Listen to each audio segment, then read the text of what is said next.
Bonjour, vous êtes sur CGTN Français pour une nouvelle édition du Grand Journal et nous sommes le lundi 11 janvier, il est 14h heure locale. On est en direct depuis Beijing jusqu'à 15h et tout de suite les grands titres. Pic d'infection à la Covid-19 enregistré en Chine en 5 mois. Des mesures strictes sont instaurées dans le nord du pays pour contenir les risques de propagation. Après l'accident d'avion survenu en Indonésie, les secouristes tentent de récupérer les 2 boîtes noires qui devraient éclairer sur les causes de l'accident. 3 personnes perdent la vie dans une fusillade survenue à Chicago. Le suspect a été abattu par les forces de police. Crise majeure pour l'armée éthiopienne. Plusieurs dirigeants du Front de libération du peuple du Tigré ont été capturés dans cette région instable. Nous débutons avec une étape sinistre de la pandémie de coronavirus. L'université Johns Hopkins a indiqué que le nombre de personnes infectées à la Covid-19 dans le monde avait dépassé les 90 millions et près de 2 millions en sont mortes. Les États-Unis demeurent la nation la plus touchée avec 22 millions d'infections et 370 000 décès. L'Inde est en deuxième position avec la moitié du nombre de cas d'infection et de décès par rapport aux États-Unis. Suivi au Brésil, il n'a fallu que 15 jours pour que le nombre de cas mondiaux grimpe de 10 millions. La Chine connaît son plus grand pic de coronavirus en 5 mois. Les autorités tentent de contenir l'épidémie dans une province située dans le nord du pays. Dimanche, pas moins de 103 nouvelles infections ont été enregistrées dans la partie continentale de Chine, soit 69 de plus que la veille. La plupart ont été relevées dans le Hebei, province qui connaît une forte recrudescence depuis le début d'année. Parmi les autres cas, 18 sont des personnes arrivant d'outre-mer, actuellement dispersés dans 7 provinces et par ailleurs une deuxième série de tests de dépistage de masse est en cours dans le Hebei. Plusieurs millions de personnes sont examinées et l'épidémie est centrée autour de la plus grande ville de cette province, à savoir Shijiazhuang. La localité a annoncé l'intensification des restrictions et quant au transport public, leur service a été interrompu. La population a reçu comme consigne de ne pas sortir des logements. Les vaccinations ont commencé dans plusieurs pays européens alors que les infections montent en flèche, donnant l'espoir d'un retour à la normalité. Certains pays commencent à resserrer les règles de restriction, tandis que d'autres font face à des critiques concernant la lenteur du démarrage de leur programme de vaccination. Les premières vaccinations pour les résidents âgés dans une maison de retraite à Rome. Une journée émouvante au domicile des Ani Azzurri, qui a vu 60 personnes contaminées par la Covid-19 en automne. C'est un grand pas en avant, car on va enfin pouvoir revenir à une sorte de normalité, un espoir de pouvoir se prendre dans les bras à nouveau, de faire des activités ensemble. Je suis donc très émue et très heureuse. S'exprimant lors d'une réunion avec de hauts responsables médicaux, le ministre allemand de la Santé a fait montre d'un optimisme prudent. Plus de 500 000 personnes en Allemagne ont été vaccinées à ce jour. Les choses vont de mieux en mieux. Après les critiques concernant le retard du démarrage, le personnel néerlandais des foyers de soins et les travailleurs de première ligne peuvent désormais recevoir le vaccin Covid-19. Le déploiement aux Pays-Bas est intervenu près de 2 semaines après la plupart des autres pays de l'Union européenne. Beaucoup de gens pensent que nous avons commencé trop tard, et c'est vrai. Nous avons été l'un des derniers pays d'Europe à commencer, mais cela a aussi à voir avec les bons préparatifs que nous avons faits ici. Nous nous disons toujours que l'important n'est pas le jour où vous commencez, mais comment vous allez courir cette course ensemble et ensuite atteindre cette ligne d'arrivée. Alors que certains pays déploient les vaccins, d'autres resserrent leurs restrictions. Vendredi, la Suède a adopté une nouvelle loi donnant au gouvernement des pouvoirs accrus pour freiner la propagation de la Covid-19. La Suède a fait la une des journaux dans le monde en n'ayant jamais imposé le type de confinement observé ailleurs en Europe. La stratégie suédoise contre le coronavirus a toujours été une combinaison de règles strictes et le fait que les gens s'amusent une grande responsabilité. Mais en même temps, il est évident que nous avons besoin d'une législation plus ciblée pour gérer la Covid-19 et limiter la propagation de l'infection. Il a été confirmé samedi que l'épouse du président français Brigitte Macron a été testée positive au coronavirus à Noël, peu de temps après qu'Emmanuel Macron lui-même ait attrapé la Covid-19. Des centres de vaccination spéciaux sont désormais opérationnels en France, après que l'Hexagone a été critiqué pour le démarrage tardif de son programme de vaccination. Les sauveteurs indonésiens ont récupéré une turbine. Celle-ci appartiendrait au Boeing 737 de la compagnie aérienne à Papri qui s'est écrasé samedi au large de Jakarta, la capitale indonésienne. La pièce a été remise aux experts de la sécurité aérienne pour analyse. Les sauveteurs tentent également de trouver les 2 boîtes noires de l'avion dont les signaux ont été localisés. L'appareil transportait 50 passagers, dont 7 enfants, 3 bébés et 12 membres d'équipage. Les proches des personnes à bord gardent espoir. Nous apprécions vraiment que toutes les parties fassent de leur mieux. Nous ne pouvons que prier pour que tout se passe bien, pour que l'avion et les gens qui s'y trouvent puissent être retrouvés. Les équipes cherchent les débris de l'avion de ligne indonésien qui s'est écrasé. Les autorités ont repéré les boîtes noires.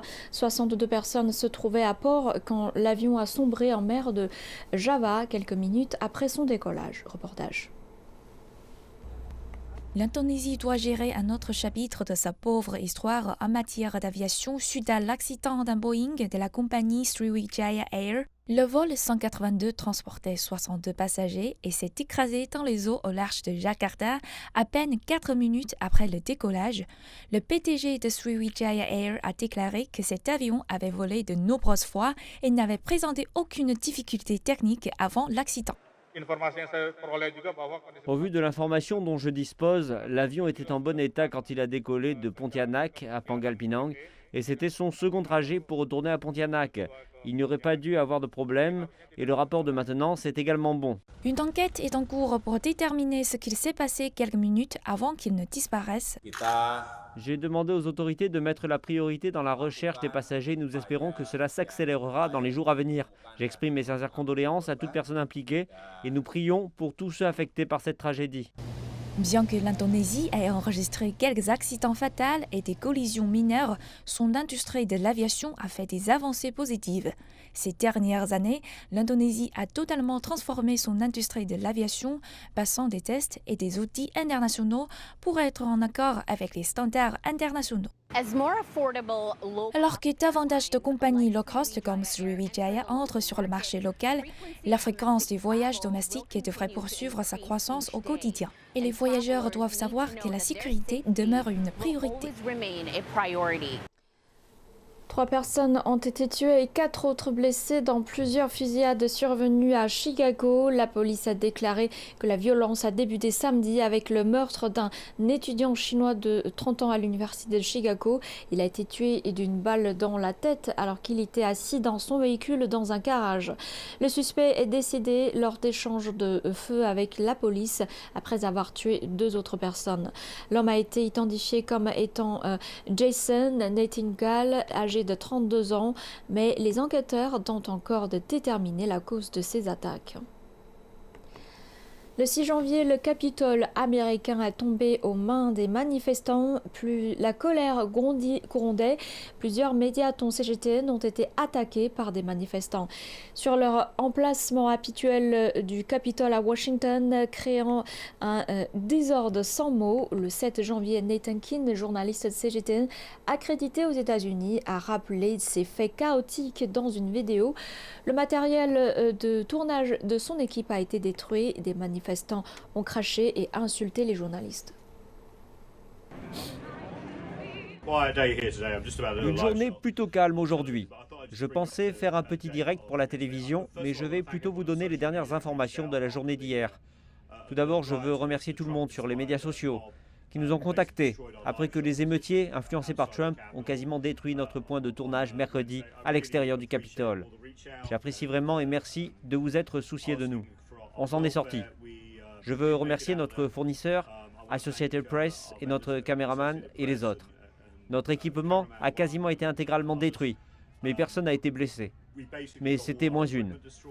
Nous pouvions ressentir la haine des émeutiers avant même qu'ils n'envahissent le Capitole. Et comme d'habitude, on nous a qualifiés de désinformation. Mais vous savez, Vous pouvez dire que quelque chose était différent. Les gens nous ont craché dessus. Ils ont utilisé des propos anti-chinois à l'encontre d'un monsieur chinois sur ma gauche. Nous lui avons demandé de quitter les lieux. Ça a commencé à empirer. Puis, un groupe de partisans de Trump et d'émeutiers a escaladé la colline après avoir été pris d'une frénésie suite aux propos du président à la Maison-Blanche, juste à l'extérieur. Ils ont gravi la colline et la police du Capitole était incompétente, complice ou juste ne savait pas ce qu'il se passait, car ils les ont quasiment laissés faire. Puis l'envahissement du Capitole a commencé, comme vous avez pu voir sur les photos. Mais à l'extérieur, je peux vous dire que l'atmosphère était horrible. Et on pouvait entendre les gens répéter. Vous m'entendez maintenant? Pouvez-vous voir cela? Est-ce que vous m'entendez maintenant? On avait vraiment le sentiment qu'on attendait d'eux, à savoir empêcher Joe Biden d'être certifié comme prochain président en le renversant. Il y avait si peu de policiers et les détails sont en train d'être dévoilés quant à savoir pourquoi. Et de toute évidence, la Maison-Blanche avait quelque chose à voir avec le fait que la garde nationale n'était pas là. La police de Washington est arrivée très tard, parce qu'elle n'était pas invitée. La police du Capitole était juste complètement dépassée, comme je l'ai dit, et je déteste dire qu'elle est incompétente, à moins qu'elle ne soit complice, parce qu'elle met littéralement en danger la vie des députés et celle des médias. Et quiconque n'était pas d'accord avec ce mouvement en colère allait avoir des ennuis. Il y a eu beaucoup de bravoure. Vous savez, vous voyez des journalistes comme moi devant la caméra et les gens derrière la caméra, les producteurs, les gens qui ont été le plus affectés, car ils ont organisé la logistique. Ils étaient si courageux, car ils devaient protéger leur équipement. Je veux aussi remercier mon scooter électrique. Si je ne l'avais pas eu avec moi, je ne pense pas que j'aurais pu m'échapper, parce que, alors qu'ils commençaient à bouger et à détruire le matériel, je suis parti sur mon scooter. Les gens me crachaient dessus et me poursuivaient. Et s'il n'avait pas été complètement chargé, c'est un scooter chinois, pour info. Je pense que j'aurais eu des problèmes. Donc je veux remercier tout le monde. Et donc je suis allé à l'instant à la Maison-Blanche et je suis vraiment en colère en fait. Je vais parler à des responsables. Beaucoup de gens démissionnent. Beaucoup de fonctionnaires ici sont en colère, hors caméra. Mais nous devons travailler avec les gens de la presse. Parce que je veux juste qu'ils sachent qu'essentiellement, le commandant en chef a mis nos vies en danger hier et qu'il savait ce qu'il faisait. Alors merci pour tous vos messages de soutien et nous allons continuer à vous informer. Merci beaucoup. Je vais faire mon direct maintenant. Les négociations se poursuivent au sujet de l'accord sur les investissements entre l'Union européenne et la Chine visant à accélérer les synergies économiques entre les deux parties. Un accord de principe a été trouvé fin décembre, mais des détails restent à régler. Quels sont-ils et quel est l'état d'esprit des milieux économiques? Nous faisons le point à Paris avec notre reporter Cyril Fourneris. Après 7 ans de négociations, un accord de principe, mais un message clair. L'accord trouvé entre l'Union européenne et la Chine sur les investissements est plutôt bien reçu par les entreprises dans un contexte de pandémie et de tensions commerciales, d'après cette consultante dans les affaires franco-chinoises. Cet accord pourrait donner plus d'accès au marché chinois pour les entreprises européennes, surtout dans les secteurs financiers, les services de cloud, le secteur médical, la construction, les télécommunications, etc. Donc ce serait tout à fait dans l'intérêt des entreprises européennes, surtout que le marché chinois va continuer de croître dans les années à venir. Et en même temps, cet accord pourrait aussi donner un peu plus d'accès au marché européen pour les entreprises chinoises, notamment dans le secteur de l'énergie, par exemple les renouvelables.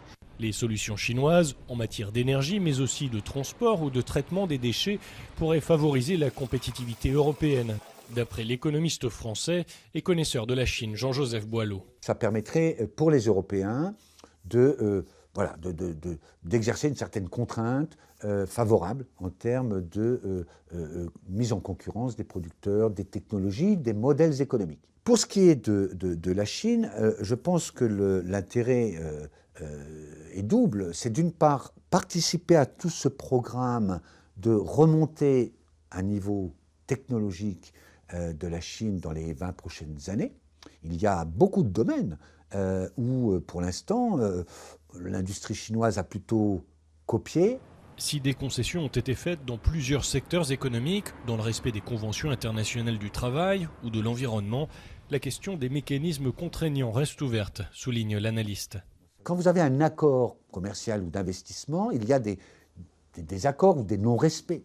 Et donc, il faut bien adosser à un accord de type de l'investissement des procédures qui vont permettre de juger qui a tort et qui n'a pas tort et quelles sanctions on va prendre. Et là-dessus, pour l'instant, rien n'a été publié de part et d'autre.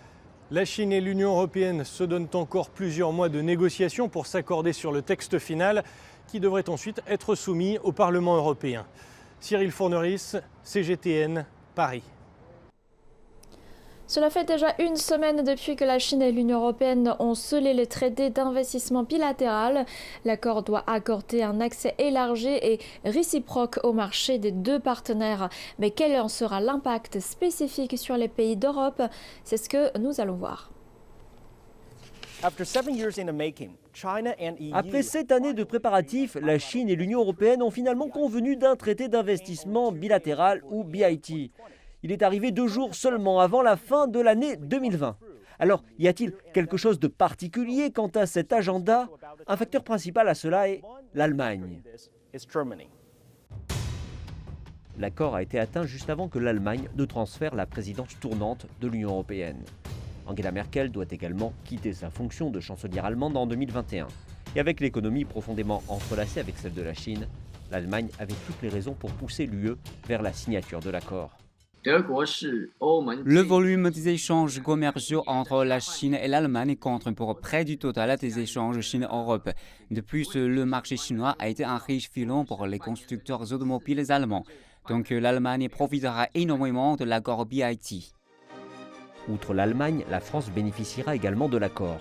Par exemple, l'avionneur français Airbus a déjà expressément fait part de son excitation quant au potentiel de renforcer les liens coopératifs avec la Chine pour les 50 prochaines années. Aux côtés de l'aviation, le président français Emmanuel Macron s'est engagé à se rendre en Chine au cours des prochains mois pour discuter d'autres domaines de coopération comme la santé et l'environnement. Si l'Allemagne et la France profiteront de l'accord, qu'en est-il du Royaume-Uni? Il faut se rappeler que l'accord BIT vient juste après l'accord post-Brexit conclu entre le Royaume-Uni et l'Union européenne. Donc, à quoi pourrait ressembler l'avenir du pays? Le Royaume-Uni a toujours été un fervent défenseur du libre-échange. Aujourd'hui, il dispose de 29 accords commerciaux avec 58 pays et territoires. Cet élan pourrait même accélérer la stratégie de Boris Johnson pour une Grande-Bretagne mondialisée. Et quand il s'agit de s'entendre avec la Chine, en 2015, le Royaume-Uni avait annoncé qu'il joindrait ses forces avec la Banque asiatique d'investissement dans les infrastructures, initiée par la Chine. 4 ans plus tard, des avancées ont été réalisées en rejoignant l'initiative Ceinture et Route, s'engageant à une coopération plus pragmatique avec la Chine dans le secteur financier. Le secteur financier du Royaume-Uni est sa plus grande force. Par ailleurs, il pourrait chercher à renforcer la coopération bilatérale dans des domaines tels que les énergies renouvelables, l'industrie créative et l'éducation. Avec une plus grande autonomie après son départ de l'UE, il pourrait même faire pression pour conclure un accord de libre-échange avec la Chine. Au final, regardons ce que cet accord signifiera pour les États-Unis. Beaucoup disent que l'accord Chine-UE est un disrupteur du jeu géopolitique. Il a été obtenu durant la transition présidentielle américaine. Un message à la nouvelle administration Biden que le monde a changé. La Chine et l'Union européenne, deux des plus importantes économies au monde, se rapprochent. Mais les experts avertissent que Biden pourrait tenter quelque chose une fois qu'il aura pris ses fonctions. Il pourrait s'immiscer dans le processus puisque l'accord n'a pas encore été officiellement signé. Biden pourrait vouloir créer une sorte d'enclave entre la Chine et l'UE, car le but ultime des États-Unis est de contenir la puissance croissante de la Chine. Les États-Unis pourraient faire pression sur leurs alliés européens pour suspendre l'accord ou pour qu'ils fassent pression sur la Chine. Mais il reste à voir si une telle pression sera ou non efficace. Alors pourquoi est-ce que cela ne fonctionnerait pas? Eh bien, le président du Conseil européen, Charles Michel, a déclaré que l'indépendance stratégique de l'Europe était un nouveau projet commun pour le siècle à venir. Ce qui signifie que les Européens font preuve de pragmatisme. Ils ne devront pas succomber à la pression des États-Unis. Dans les faits, en mettant de côté les différences idéologiques et en coopérant avec la Chine sur cet accord, l'Union européenne se montre claire sur sa position. Après une tournée en Afrique, c'est en Asie du Sud-Est que se déplacera le ministre chinois des Affaires étrangères. Dès ce lundi, Wang Yi se rendra au Myanmar, puis en Indonésie, au Brunei et aux Philippines. Le Myanmar est la première étape de cette tournée diplomatique de 6 jours. En préambule de cette visite, un nouveau centre de contrôle des maladies et de formation médicale a été inauguré dans la capitale du Myanmar, centre réalisé partiellement avec le soutien de la Chine. Les responsables précisent que cette structure renforcera la coopération et permettra le traitement des problèmes de santé publique, dont la pandémie. Les deux pays ont par ailleurs signé un protocole d'accord sur les chemins de fer. Le ministre chinois des Affaires étrangères Wang Yi a terminé sa visite en Afrique aux Seychelles. Ce fut la dernière étape de sa tournée dans 5 nations visant à renforcer les liens et notre journaliste revient sur la signification de cette visite pour le continent et pour Beijing. Le ministre chinois des Affaires étrangères Wang Yi était présent avec ce message que l'amitié et la bienveillance de la Chine pour l'Afrique sont inébranlables. Sa visite, qui intervient à un moment où de nombreuses économies africaines ont été lourdement touchées par la pandémie de Covid-19, sert également à rassurer le peuple d'Afrique qu'il peut compter sur le soutien de la Chine, forger des liens plus forts et mutuellement bénéfiques, de même que combattre la pandémie de Covid-19 furent en tête des sujets traités. Il est important que la première visite du ministre se fasse en Afrique. Cela envoie un message très fort. La présence et l'influence de la Chine dans le paysage africain connaissent une croissance exponentielle. Du développement des voies ferroviaires aux autoroutes et aux projets de production d'électricité dans les centrales hydrauliques et géothermiques, les entreprises chinoises laissent leur empreinte sur le continent. Autant de projets qui ont été soutenus par le gouvernement chinois. Ainsi, les projets d'infrastructure, en particulier dans les secteurs de l'énergie et du transport, sont des facteurs cruciaux de la croissance économique. Le professeur Macharia Muene de l'Université internationale des États-Unis de Nairobi déclare que l'Afrique a lutté sur ce front jusqu'à l'arrivée de la Chine. Les développements en œuvre n'ont pas eu lieu jusqu'à ce que la Chine ne montre de sérieux intérêt à aller de l'avant. Et quand l'inquiétude porte sur le développement, c'est une bonne chose pour l'Afrique car cela participe à l'ouverture des pays. Cela accroît le niveau de sécurité des activités économiques et ouvre des horizons mondiaux à de nombreuses parties de l'Afrique. La relation Chine-Afrique a connu une progression régulière et le soutien aux pays africains venus de la République populaire de Chine a apparemment ajouté de la saveur à cette relation. Le ministre des Affaires étrangères Wang Yi a assuré aux dirigeants des 5 pays que l'Afrique restait une priorité pour la Chine. Sa visite coïncide avec la lutte de l'Afrique pour obtenir les vaccins anti-Covid-19 dont elle a tant besoin. Alors que les fabricants occidentaux placent l'Afrique en queue de peloton dans la distribution de leurs vaccins, certains pays déplacent leurs recherches vers la Chine. Le Maroc et l'Égypte ont déjà demandé des vaccins à des entreprises chinoises et le Kenya fait de même. La Covid-19 a aidé à renforcer la dépendance mutuelle entre la Chine et les pays d'Afrique sur les choses qui comptent. Et contenir la pandémie en fait partie. Les interactions économiques continues sont bien évidemment une autre de cette interaction politique. L'initiative Ceinture et Route, qui est le projet majeur international de la Chine, fut aussi au centre des discussions. La visite par le ministre des Affaires étrangères intervient à un moment où la Chine continue de dépasser et de dépenser davantage que les pays occidentaux sur le continent. Le gouvernement chinois investit des millions de dollars, principalement en prêts dans les projets d'infrastructures dont les pays africains ont cruellement besoin. La Chine a également soutenu le continent sur le front militaire, alors que les nations africaines continuent de combattre les insurgés comme Al-Shabaab en Somalie et Boko Haram au Nigeria. Le rapport sur l'investissement dans le monde des Nations Unies considère la Tanzanie comme un pays d'investissement attrayant en Afrique depuis 2014. Et toutefois, les données officielles tanzaniennes montrent que le programme d'investissement et les capitales ont commencé à s'effondrer en 2018 par rapport à l'année précédente. Et comment la coopération de la Chine avec la Tanzanie dans le cadre de l'initiative Ceinture et Route peut-elle stimuler l'économie locale? Reportage. Avec ses avantages géographiques, ses ports, ses ressources naturelles et sa main-d'œuvre, la Tanzanie est l'une des économies africaines qui connaît la croissance la plus rapide et attire les investissements étrangers depuis de nombreuses années. Toutefois, les investissements en 2018 ont diminué de 40% d'une année sur l'autre pour représenter seulement 2,3 milliards de dollars. Cette baisse a bloqué la croissance économique et l'emploi de la Tanzanie. Or, la coopération avec la Chine offre des possibilités de changer la situation. En particulier aujourd'hui, comme ont été reçus les autres investisseurs chinois du Shandong, nous avons une idée depuis de nombreuses années que nous avons priorisé, que ce soit dans le secteur agricole, la transformation, les industries de transformation des aliments, dans le secteur manufacturier, mais aussi dans d'autres secteurs de services comme le tourisme. La Chine est devenue le plus grand investisseur en Tanzanie dans le cadre du Forum de coopération Chine-Afrique et de l'initiative Ceinture et Route.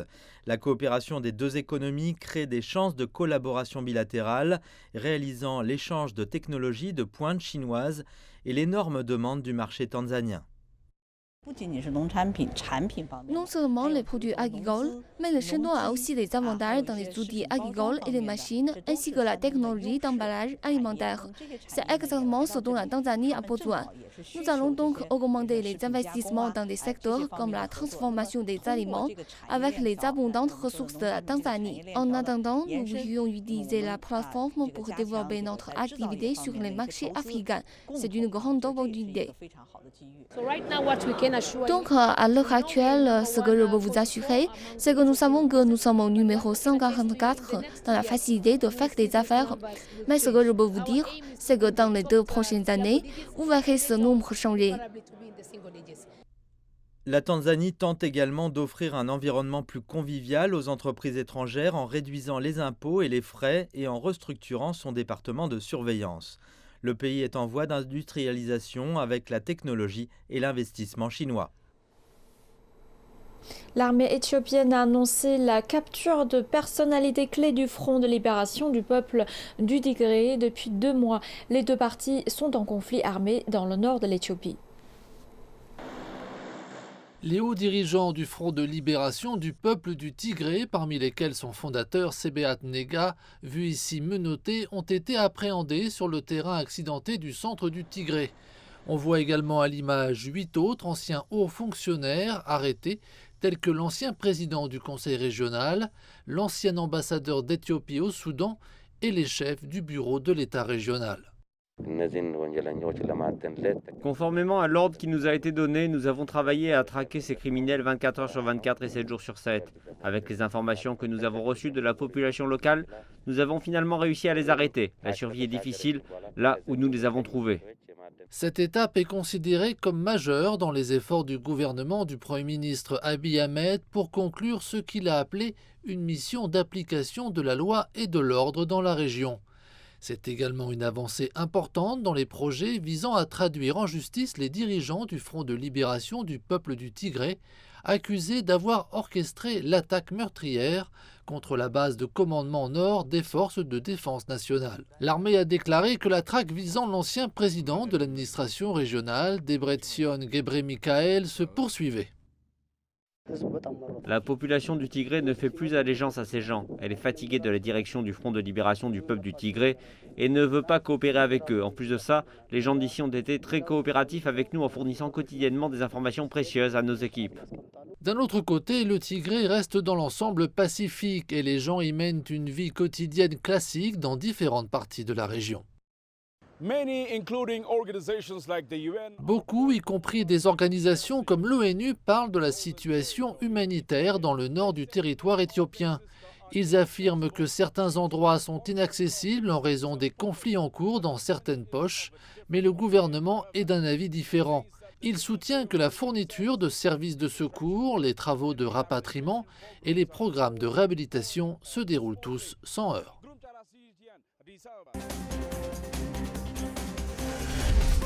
Le dirigeant Kim Jong-un, nommé secrétaire général du Parti des travailleurs de Corée à l'occasion de l'actuel congrès du parti.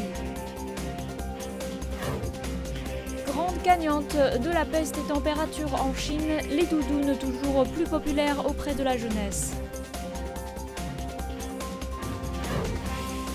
Les policiers à l'honneur en Chine à l'occasion de la première journée qui leur est dédiée et qui se tiendra chaque 10 janvier.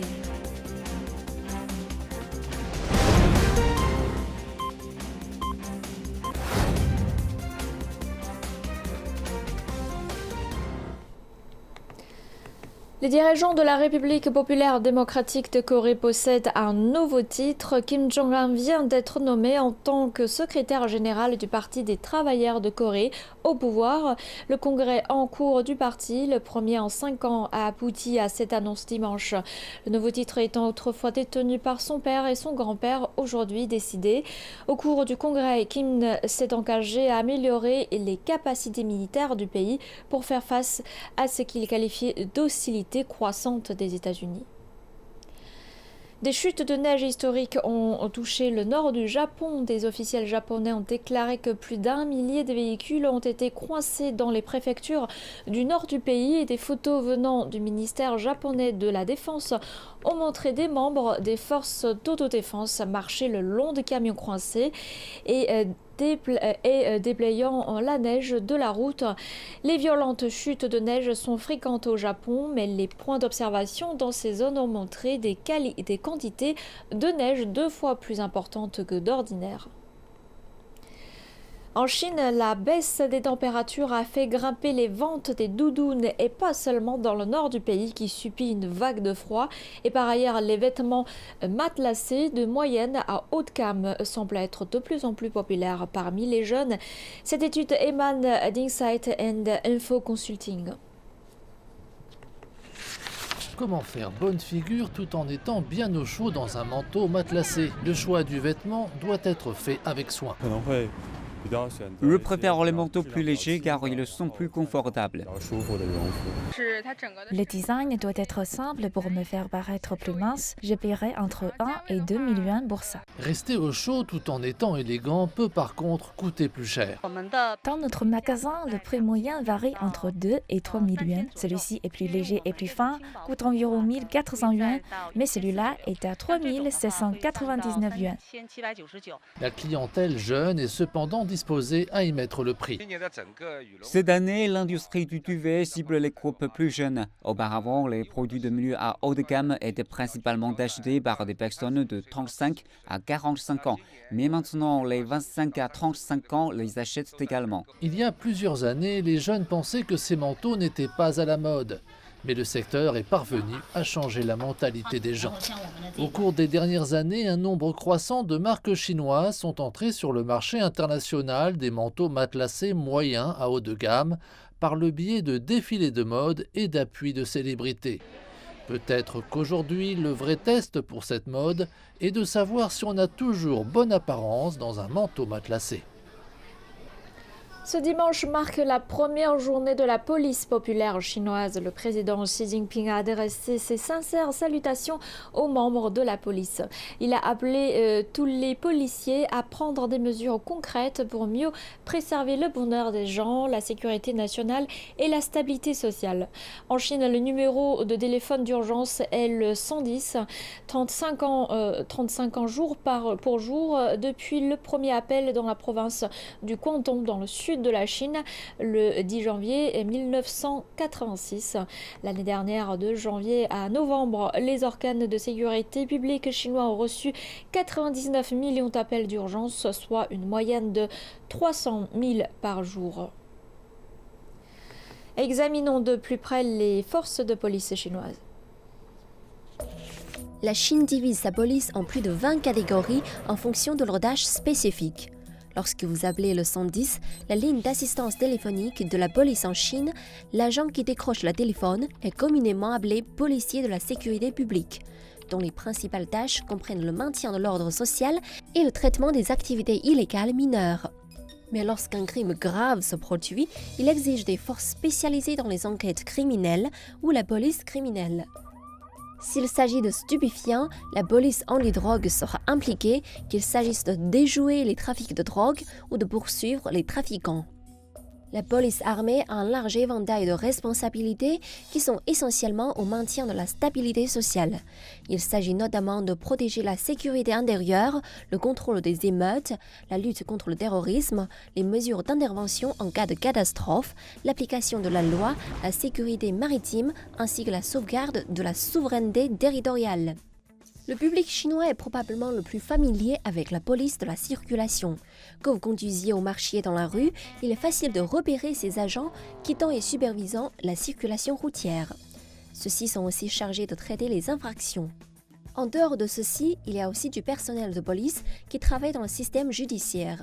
Leurs principales fonctions comprennent le maintien de la sécurité dans les services judiciaires, y compris les tribunaux et les parquets.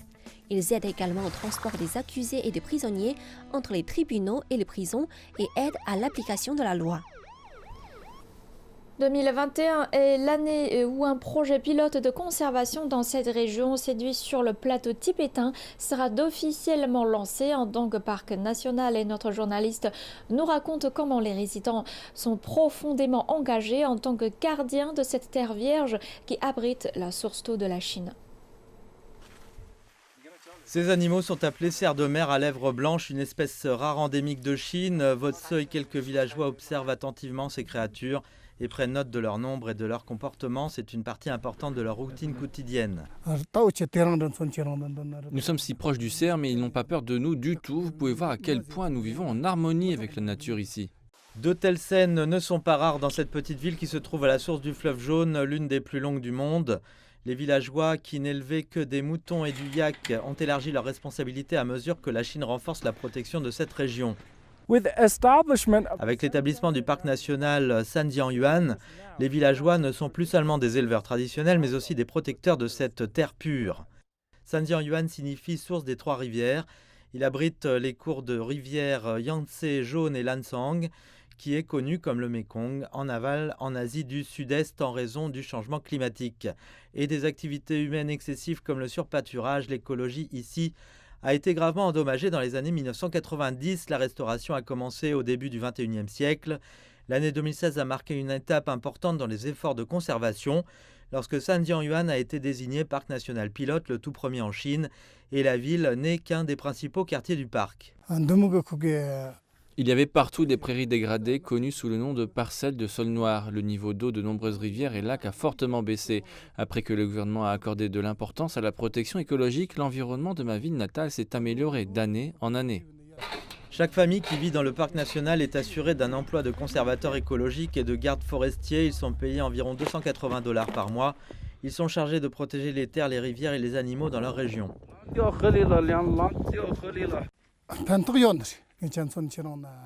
Dans le passé, nous comptions principalement sur l'élevage pour vivre. Nous avons maintenant une source stable de revenus après avoir travaillé comme rangers, ce qui est d'une grande aide pour la famille. Gayang Dorgye est un employé de la station de protection du parc dans la ville. Il a été témoin des changements dans la vie des rangers au fil des ans. Il affirme que leurs rôles deviendront plus importants après le lancement officiel du parc national plus tard cette année. Le fleuve jaune est appelé la rivière mère de la Chine. Ce n'est que lorsque sa source est bien protégée que les gens peuvent obtenir de l'eau salubre et propre. Je suis fier de ce que nous faisons ici. Pour les éleveurs, la beauté et la générosité de Sanjiangyuan peuvent être assurées maintenant qu'ils sont partie prenante de la terre sur laquelle ils vivent. Dans notre série sur Sanjiangyuan, notre journaliste se dirige vers la région de l'ouest de la Chine, qui sera bientôt le plus récent parc national de Chine, où il enquête sur l'effet de décennies d'efforts de conservation des animaux à Oxil.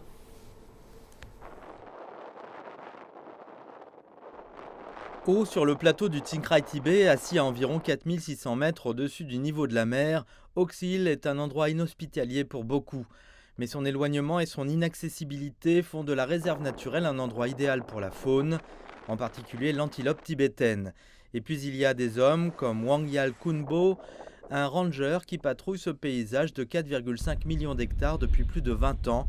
Il traque les braconniers et l'exploitation minière illégale. Lorsque la région a été faite réserve naturelle nationale en 1997, j'ai rapidement postulé pour travailler ici. Je veux juste protéger les animaux sauvages et l'environnement. Le déménagement de Kunpo a été largement motivé par Gesang Sonam Dargye, un militant pionnier dévoué à la défense de cette terre non polluée. À partir des années 1980, de nombreux braconniers ont essaimé ici pour chasser l'antilope pour sa peau qui est transformée en châle coûteux.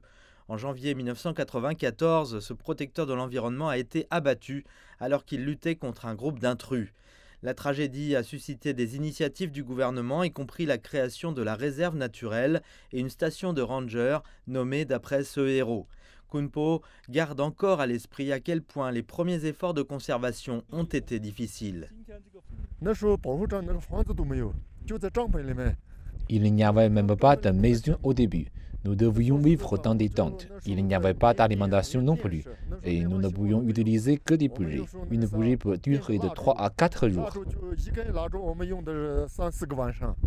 Derrière le dévouement de ces rangers se cachent de multiples défis et risques provenant de l'homme et de la nature.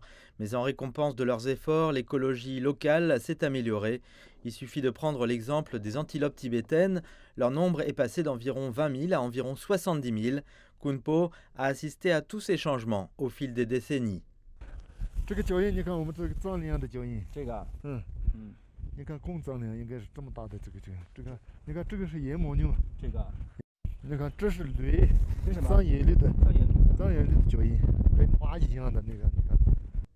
Et de meilleures perspectives sont venues par le moyen d'un mouvement historique, la création du premier parc national de la Chine qui couvre l'ensemble de la région du Hoxil.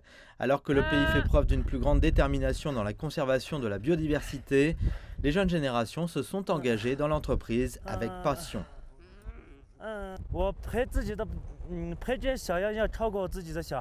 Je passe beaucoup plus de temps avec ces bébés antilopes qu'avec mon propre enfant. Parfois, je me sens bouleversé, mais je pense que tout cela en vaut la peine quand on voit ces créatures sauvées devenir saines et fortes grâce à nos soins. Pour les rangers, les animaux sauvages ici sont devenus une partie de leur vie, comme des amis ou même des membres de la famille. Les protéger n'est pas seulement un acte d'amour, mais une responsabilité. Les jeux de rôle d'action en direct ou jeux LARP qui exigent que les participants s'habillent en costume et jouent des rôles particuliers sont devenus un succès parmi les jeunes Chinois.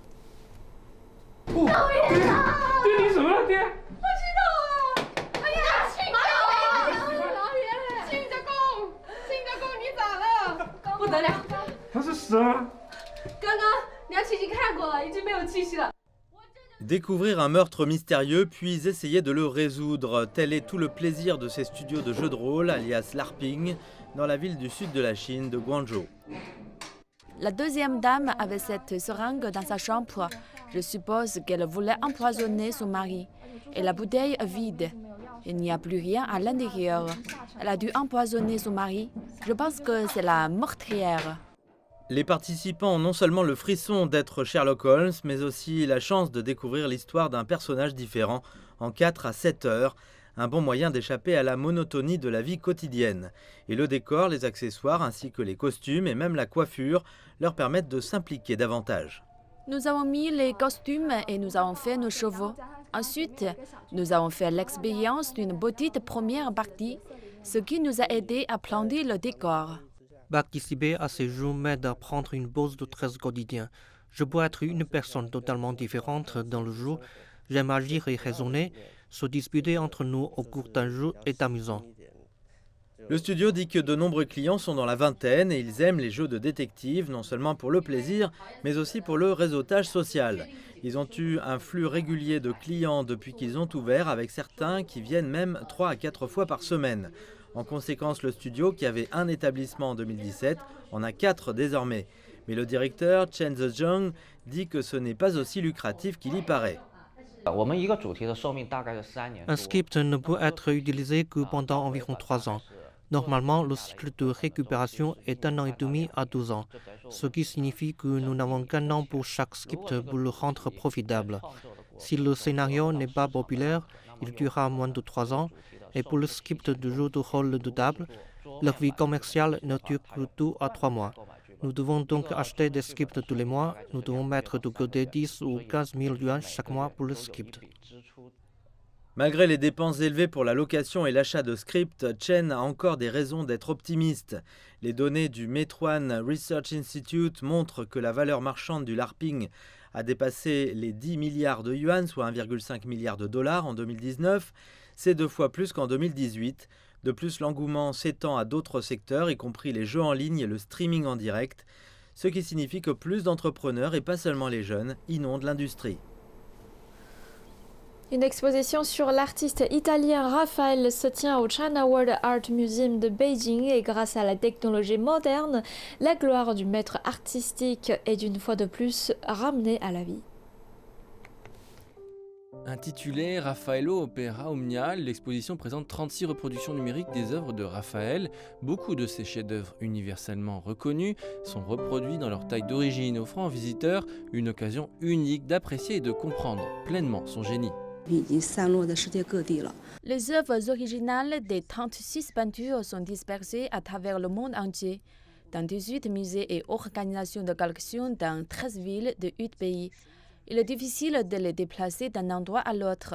Le peintre italien Raffaello Sanzio da Urbino, connu sous le nom de Raphaël, est surnommé la Trinité des grands hommes de la Renaissance.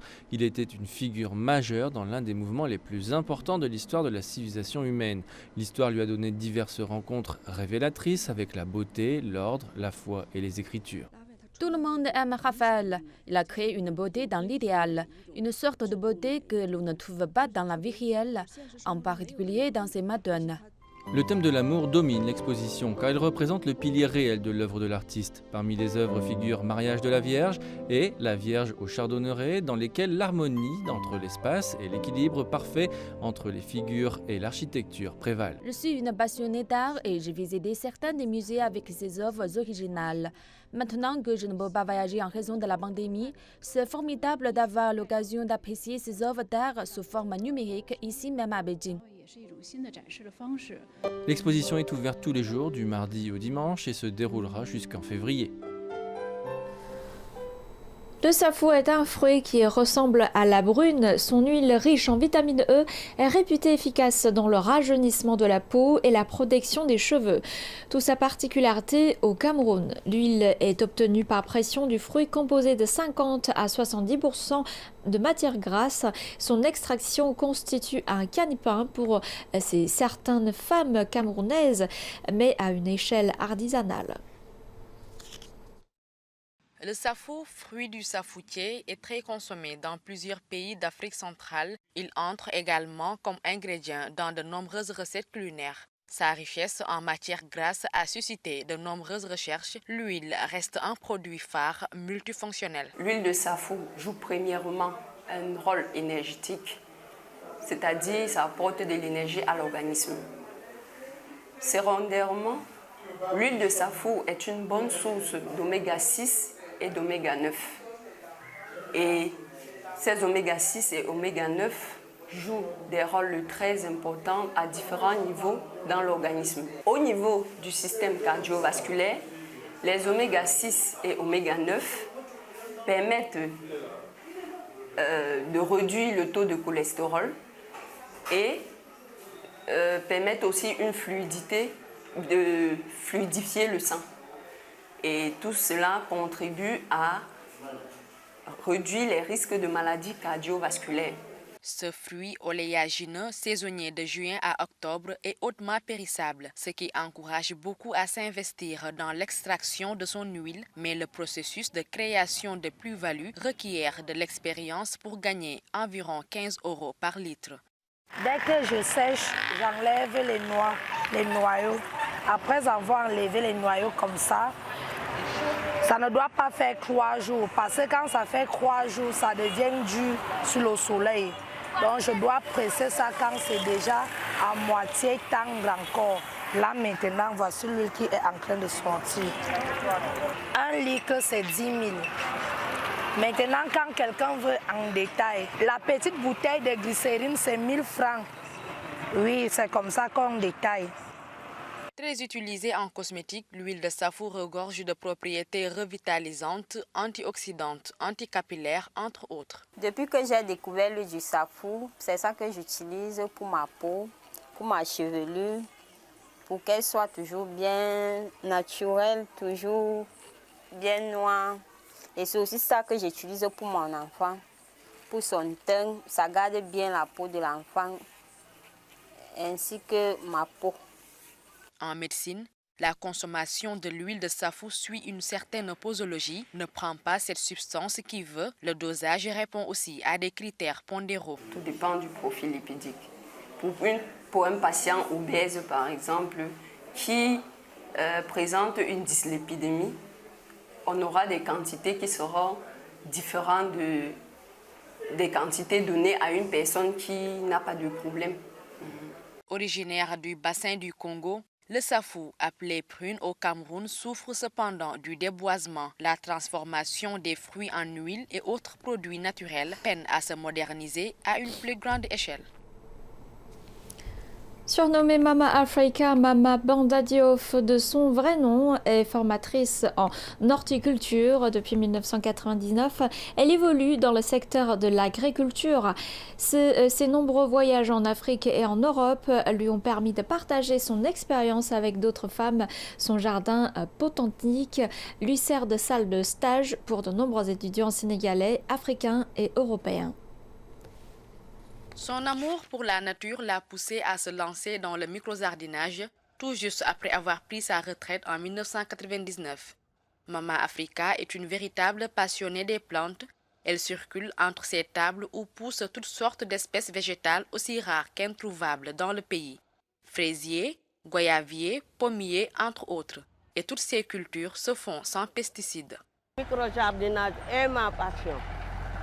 Parce que vous avez vu, je pars de férié. Je suis là du lundi au dimanche. J'ai 3 jours dans l'année. Korité, Tabaski, Magal de Touba. Pour se rendre beaucoup plus utile, Mama Africa partage son savoir-faire et son expérience. À cet effet, elle offre des formations gratuites en microjardinage à plusieurs catégories sociales. D'ailleurs, de nombreuses universités du pays et même étrangères lui envoient des étudiants pour des stages en agriculture bio. Mon slogan que j'ai lancé, un toit, un micro-jardin, la faim vaincue, la pauvreté éradiquée. C'est ça la solution pour l'autosuffisance alimentaire. Parce qu'un pays ne peut pas avancer sans l'agriculture, pêche et élevage. Donc, mon objectif, c'est le fait de voir les enfants qui sont là, qui s'intéressent à l'agriculture. Parce que tout le monde ne peut pas être au bureau, tout le monde ne peut pas être... Donc, il y aura des gens du bureau, mais les agriculteurs, les pêcheurs soient plus nombreux pour nourrir notre Afrique. Ces jeunes étudiantes viennent de l'Institut supérieur d'enseignement professionnel de la région de Thiès, situé à 70 km de la capitale sénégalaise. Elles ont été orientées chez Mama Africa pour un stage de 2 mois en microjardinage. De nos jours, manger sainement et équilibré est la quiétude de la population. Donc avec le microjardinage, on a des produits sains, sans engrais chimiques, et c'est vraiment bon pour la santé.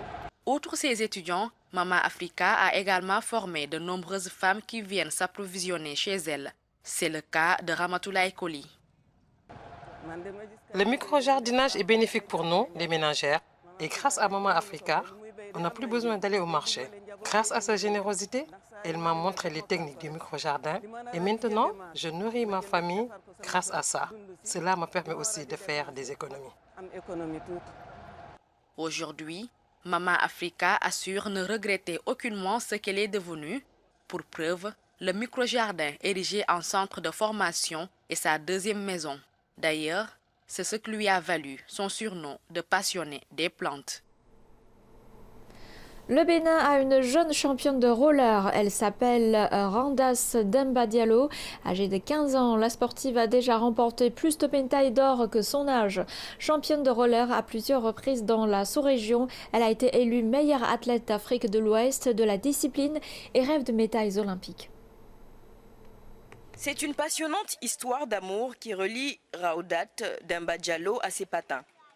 Avec déjà une vingtaine de médailles d'or, la jeune sportive, triple championne ouest-africaine, ne cache pas ses envies de relever d'autres défis. Je dirais que le roller sport, d'abord pour moi, c'est une passion. Ensuite, je dirais que ce qui me motive à continuer le roller sport, c'est les challenges, les compétitions. J'aime beaucoup me confronter à des athlètes contre moi pour vérifier ma forme, mon niveau et me perfectionner de jour en jour. Et pour ce faire, la rolleuse s'y met tous les jours. Elle multiplie les entraînements sous l'œil vigilant de son coach principal, par ailleurs président de la Fédération béninoise de roller. Ce qui m'intéresse personnellement chez Raoudat, c'est son sens d'écoute.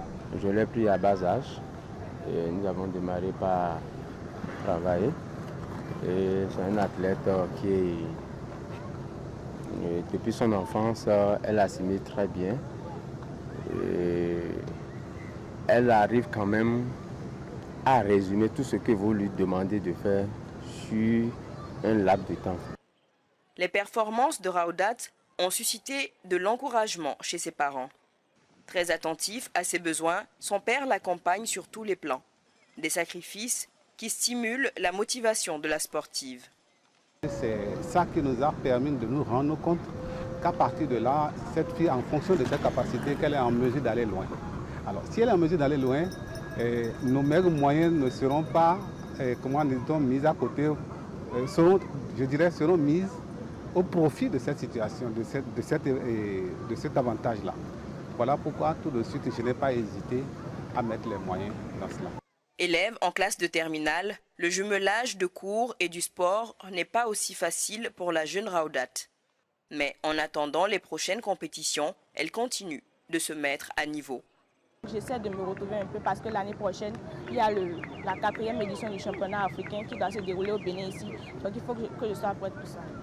Elle n'avait que 12 ans quand son histoire a commencé à prendre corps. Aujourd'hui, elle incarne tout un symbole d'inspiration et de persévérance dans son pays. Consciente de cette responsabilité, elle compte aller encore plus loin. Je ne veux pas m'arrêter à si bon chemin. Je suis déjà championne d'Afrique, déjà 3 fois championne d'Afrique, donc ça ne me suffit pas encore. Il faut évoluer. Pourquoi pas devenir championne du monde et championne olympique. Le rêve le plus ardent de Raoudat, c'est devenir championne du monde de roller.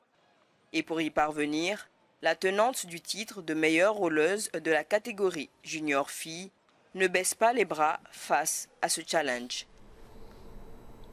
C'est la fin de cette édition. Merci de votre fidélité. Je vous dis à très bientôt sur CGTN Français et passez une très bonne journée.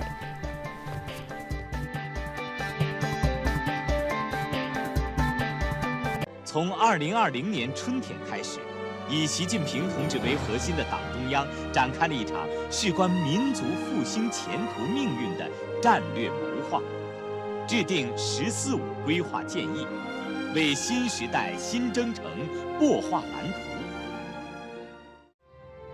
2020年，习近平总书记作出“十四五”时期中国将进入新发展阶段的重大判断。进入新发展阶段是中华民族伟大复兴历史进程的大跨越。进入新发展阶段，中国将实现什么样的发展？如何发展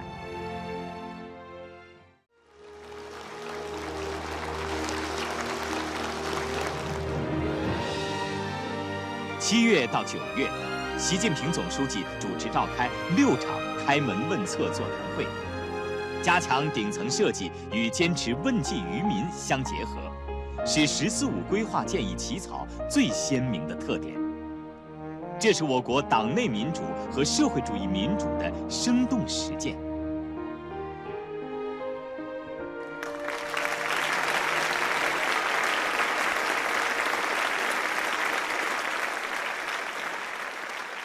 2020年10月。党的19届5中全会在北京召开。10月29日下午，全会正式表决通过了中共中央关于制定国民经济和社会发展第14个5年规划和2035年远景目标的建议。“14五”规划建议既提出了未来5年的目标任务，也擘画了今后15年的发展前景。立足新发展阶段，贯彻新发展理念，构建新发展格局，推动高质量发展，成为“十四五”规划建议的鲜明主线。这是进入新世纪以来，党中央制定的第一个包含15年远景目标的中长期规划，标注了极不平凡的历史方位。